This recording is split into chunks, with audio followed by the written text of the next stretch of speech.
I'm not a rapper. Yeah, you are. Well, I can rap, but we'll just say I'm not a rapper. But I find that when you do rap and you find some acronyms and just different stuff like that, it's a fun way of learning a new concept. So that's what we're going to do today. We're going to learn how to rap. There's some snickers in the room. But RAP stands for R, resist fear, reprogram your mind. A, adapt. And P, push. And we're going to talk about each of those letters. So I've been a social worker for 21 years. I started when I was 10. And during that time, I've observed a lot of human behavior. I've read a lot about human behavior, and I have had to observe my own human behavior. And what I have found is that in order to truly be successful in life, to truly feel fulfilled and be happy to your core, you have to rap.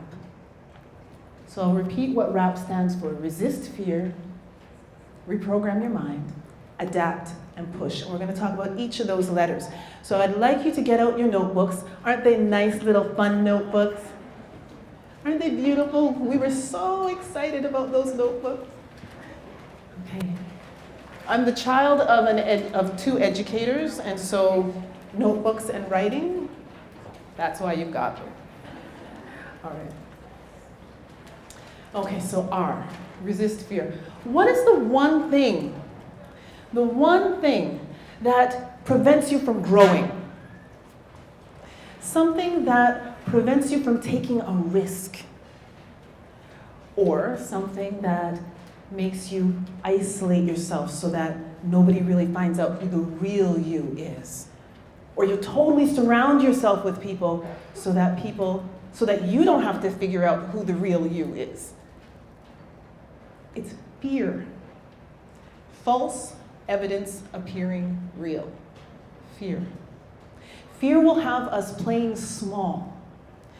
Fear will have us living within our insecurities. And fear will sometimes have us making choices that don't really reflect who we really believe we are. And so, how do we combat fear? What is your biggest fear? And I want you to write this down. Your biggest fear, something that has made you play small, something that has prevented you from taking risks, right? What is that thing? And don't worry, you don't have to share it. Just write it down. For me, my biggest fear was being average. Well, at least I thought that was my biggest fear. My actual biggest fear was living up to my potential. I grew up in northern Manitoba, in a small city called Thompson. Have you heard of it? You have? Usually nobody has. I know Andrea has. Andrea, I don't know where she is. But yeah, okay, because she's from there too. Well, Thompson, Manitoba is where I grew up. And if you grew up in a small town, then you know that you spend a lot of time daydreaming, right? And if you grew up in a northern small town, you know that you spent a lot of time daydreaming, right? My thing that I used to love to daydream about was being on TV. Because the only connection I had to the real world was the TV.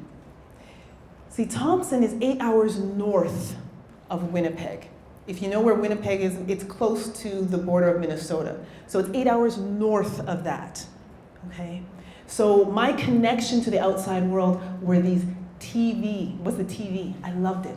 And what I used to watch were the family shows. Raise your hand if you remember Family Ties, Growing Pains, Cosby Show, Happy Days. Yes, so those were the shows I loved. And the reason I loved those shows so much was because I related to them. I related to the two-parent family, I related to the middle-class lifestyle, and I related to the kids getting themselves in a little bit of trouble, right? And the thing I loved about it was that all the problems were resolved within 30 minutes. That is the one thing that I have not yet been able to master. Resolving issues in 22.5 minutes. But the way I was raised back in Thompson with my family was according to a formula. And the formula was very similar to the formulas that the families on the shows had. So you went to high school and you got good grades, right? And then you graduated and you went to university. And then after university, you got a job. And once you got the job, then you meet the boy or the girl.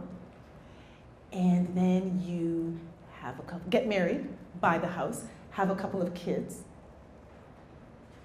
And then after you have the kids and you raise the kids, you retire. And then you have a good time. And then you can dream and you can do everything that you've wanted to do. Have you heard of that formula? Some of you raised on that formula? Well, that was mine. But it didn't fit with what I wanted because I had this dream that I was going to be someone on that TV. And the reason I loved that was because of the platform that they had. Those actors had a platform. Their voice was heard. They could impact thousands of people. And for some reason, when I was a kid, I knew with everything in me that I was to be one of those people. So it was scary for me to think that I would grow up and be average, to be normal. That fear was not my actual fear. When I graduated high school, I did what I was supposed to do. I graduated high school and I went to university. And my parents, who were immigrant parents, did not agree with my dream. And so for them, they were not about to send their firstborn child off to go model or go and act. Are you crazy? You gotta go to school and get a job and all of that stuff. So there was a battle. There was this battle going on. And who do you think won? My parents. They held the purse strings. And so I went to university. And remember when I said I came from a small town? London was the big city, right? Back in 1993. It was not nearly as big as it is now. And let me tell you, I had fun that year. I had too much fun, so much fun, that I nearly flunked out of school. Now imagine having to go home and tell my parents that. So eventually I buckled down, and I did well, finished school. And after university, or after my first degree, I applied to the School of Social Work. Got into the School of Social Work, and the week before I was supposed to start, I found out I'm pregnant. The room is silent. My father did not talk to me for 2 months.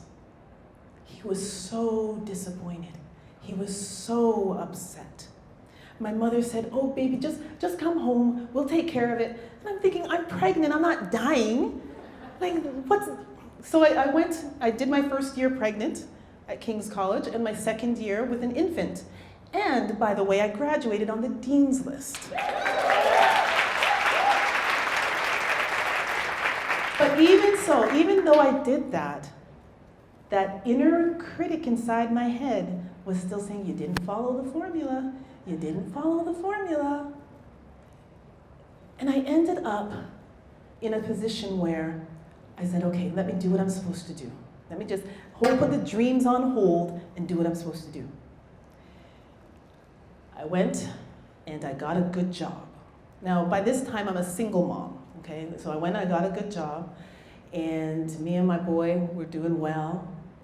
Then I met the boy, then another boy, and then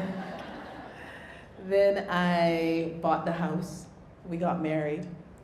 We had a couple more children. So I'm following the formula. Life is just moseying on along.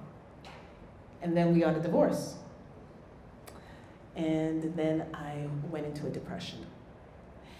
And I had to take stock. I had to step back and say, okay, what's going on here? What's wrong? You've accomplished all of these things, but don't feel good about any of them really.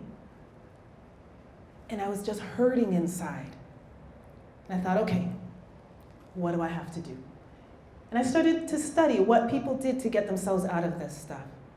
How do you resist the fear? Because what I found was that my fear of being average, it was my fear of living up to my potential. It was my fear of not allowing or disappointing people. Because I was a people pleaser. I'm the S, right? I was a people pleaser. So I was scared I would disappoint people. I was scared that I wouldn't live up to expectation.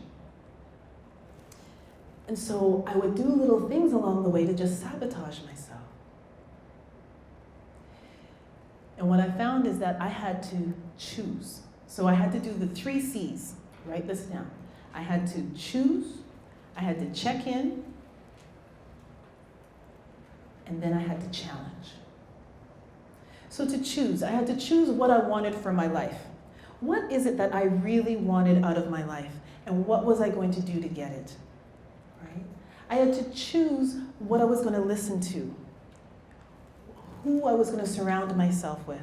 Because our minds, subconsciously, our subconscious minds dictate 95% of what we do in a day, right?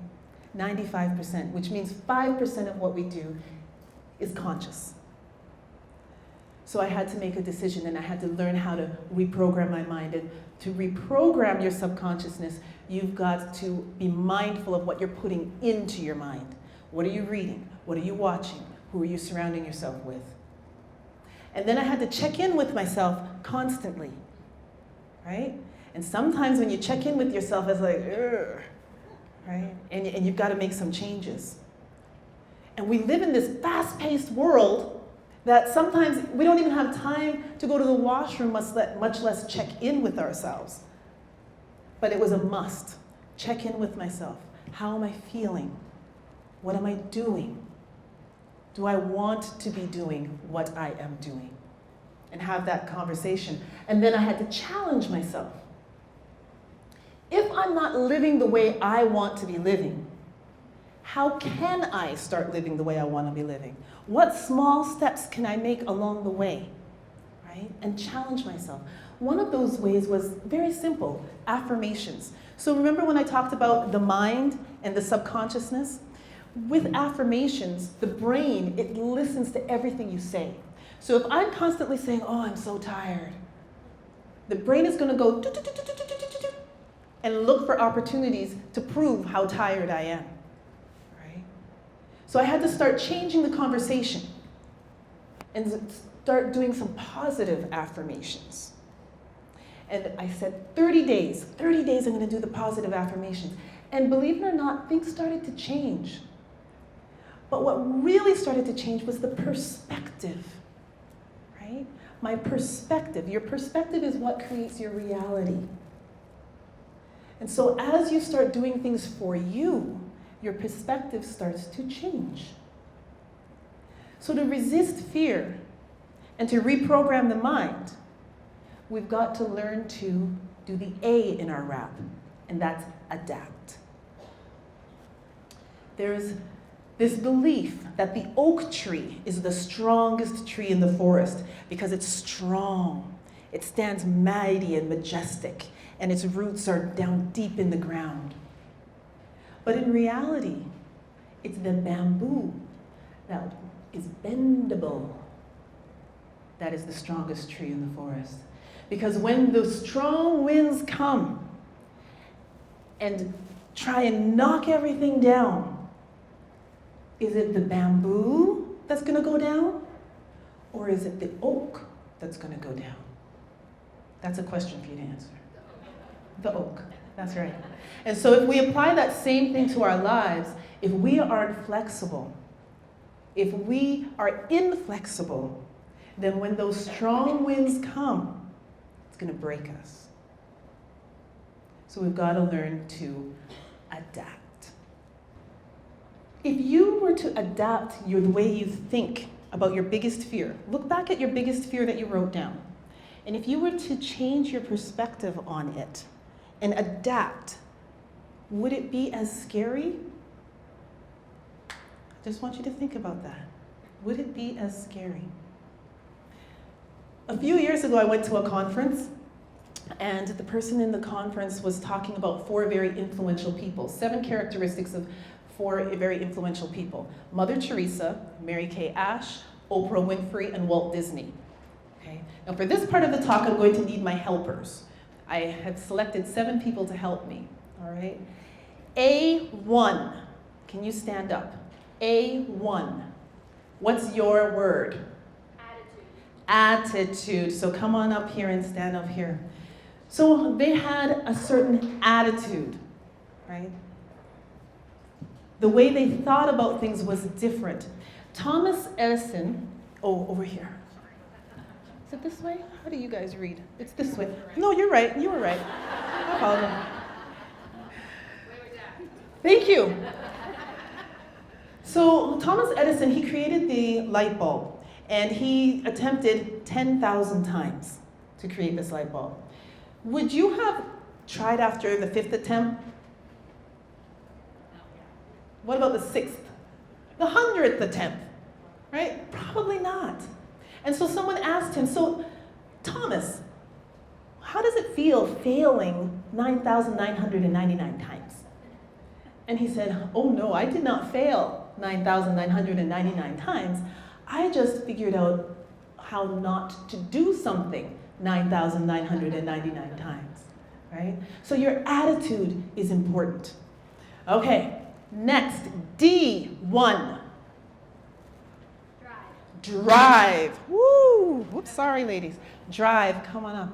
They had a certain drive, a determination. When you want to do something, when you have a dream in your life, when you want to accomplish something, you've got to have some drive. Right? You have got to just go for it. And you have to figure out what motivates you, because during those times when you're not motivated, which happens to every single one of us, you've got to have something that's driving you. Okay? A2. Acknowledge. Come on up. So acknowledge what are your strengths. And be proud of what your strengths are. And then also talk about, what are my challenges? We don't necessarily like to talk about our challenges, but there's a certain comfort in being okay with not being okay, with not being perfect, right? There's a certain vulnerability that you show, and as a leader, when you can show your vulnerability, then you're building trust with the people that you're leading. Okay, P. Pause. You're supposed to ask it first. It's okay, you're good. Pause. We have to take time, and we've got to step back and reflect. Okay? We have to pause. We have to stand in the greatness that we're in. Right? We've got to be able to pause. Take the time. Schedule your pause in your day. All right. T. Tenacity. Come on up. Now, when you have a dream that nobody else believes in, nobody else thinks that you can actually do, when people start questioning, what are you doing that for? You've got to be tenacious, and you got to just do it. Just go for it. Who cares what they think? This is my dream. It was placed in my heart, so there's got to be a way that it's going to happen. We are all very unique. Human behavior is interesting because it's very similar, right? But we're all very unique in how we express it, right? So we've got to be tenacious. E. Education. So these 4 people that this woman was talking about, they educated themselves all of the time. And I'm not talking about just a formal education. Sometimes we get the best education from the school of hard knocks, just life, right? Experience. And we have to take that education, learn from our failures, because that's where we do the most growth. And D. D2, yes. decision. Decide. Decide what you want out of your life. So what's our word?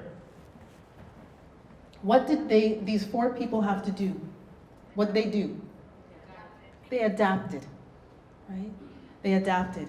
If we can learn to adapt, if we can use our resilience, then imagine what we could accomplish. You know, thank you so much. Give them a hand.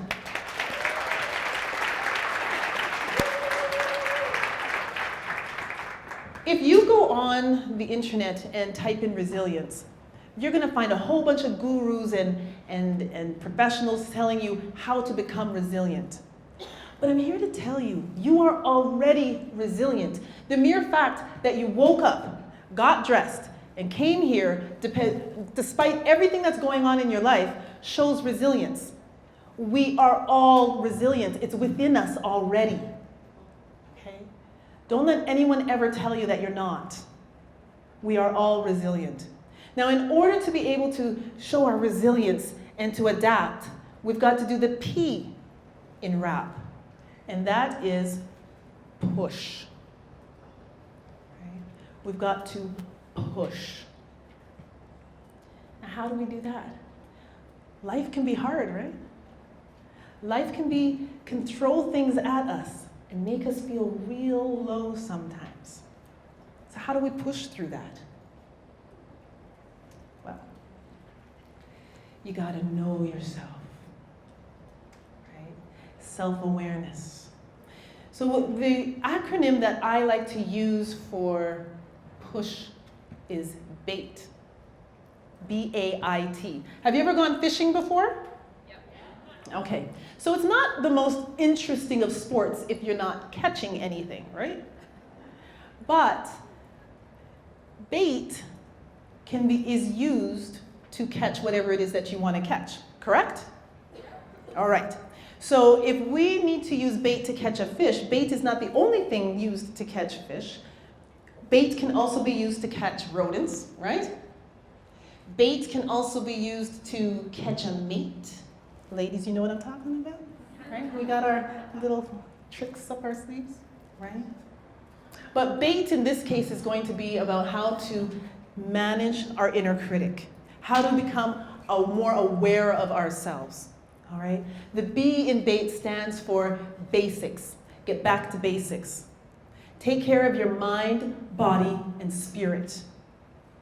Each of those areas are just as important as the other. If you think about a car, the purpose of a car is to drive from point A to point B. In order for the car to go from point A to point B, it needs fuel, it needs a driver, and you need the car.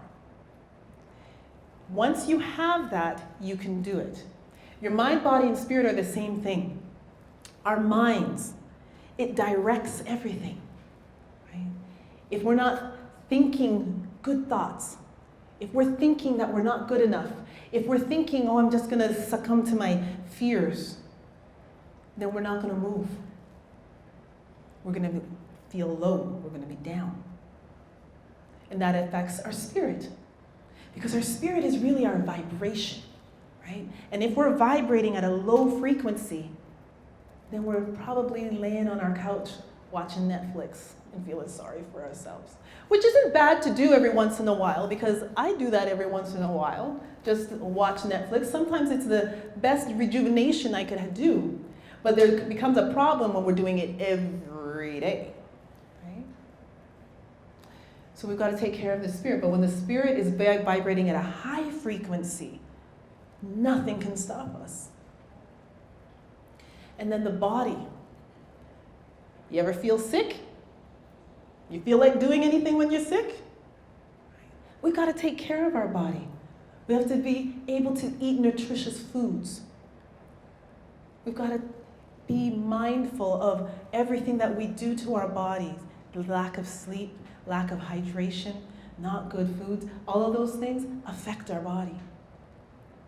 So taking care of the body, mind, and spirit are very, very important in becoming more aware of yourself.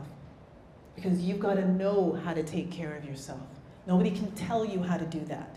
You know you. And if you don't, if you're anything like I was, where you're always trying to please everybody, then you got to take that step back. And you got to choose you, and you got to check in. Right?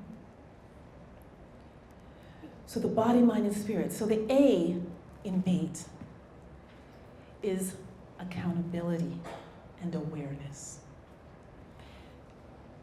How many of you have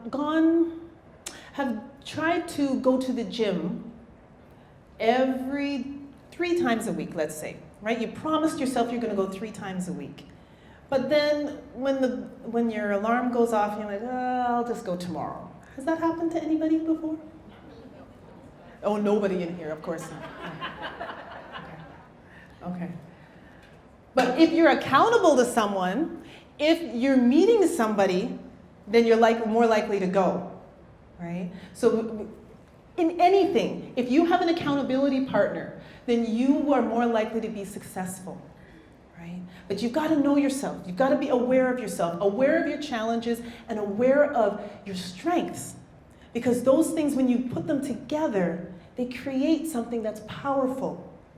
Because you can plan for the difficulties. You can plan for the weaknesses and the challenges. And that brings you to the I, to implement. In order to implement an effective plan, you've got to know what those challenges are. You've got to know when to move forward and when to hold back. So you've got to be able to implement. And then the T is to be thankful.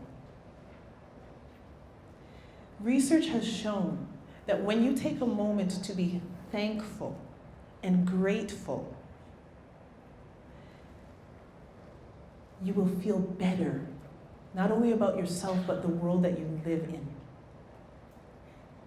So we've got to use BATE to push ourselves. As women, life can be challenging.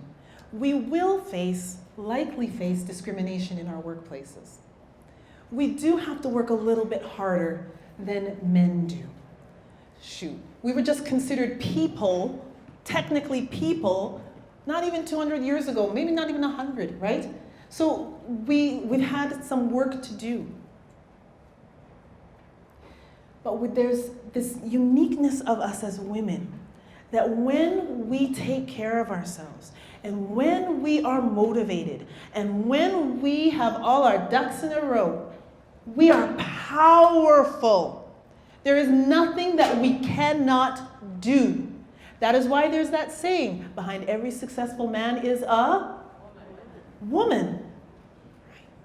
We are strong and powerful beings. So, in order to be able to live our lives fulfilled, to be successful, we've got to learn to R.A.P, resist fear and reprogram the mind, adapt and push. And so now I want us all to R.A.P together. Stand up.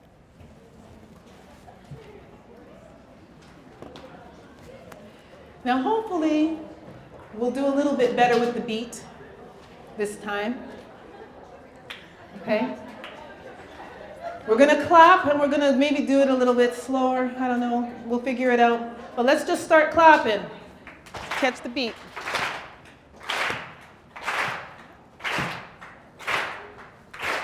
It's time for changing minds. We'll do it using R.A.P. The view is worth the climb. If you stay, it's a trap. Reprogram your mind. Time to update that app. Resist fear. Know that you've got your back. It's time to grow your mind. We'll do it using rhymes. Listen to me closely. I won't waste your time. We've got to adapt, or call it evolution. It's our choice to act. A plausible solution. Spring back. Be resilient. Jump up in glee. Be proud of yourself. Cheers to a better me. Don't stop. Never stop. Keep pushing to the top. I could talk. You could talk. Instead, I choose to walk. I choose to push. I choose to reach out for my goal. I work my tush off. And so the story goes, it's not untold, no. You can have it your way. It's time for changing mindset. And this is how we slay. Woo! Thank you all so much.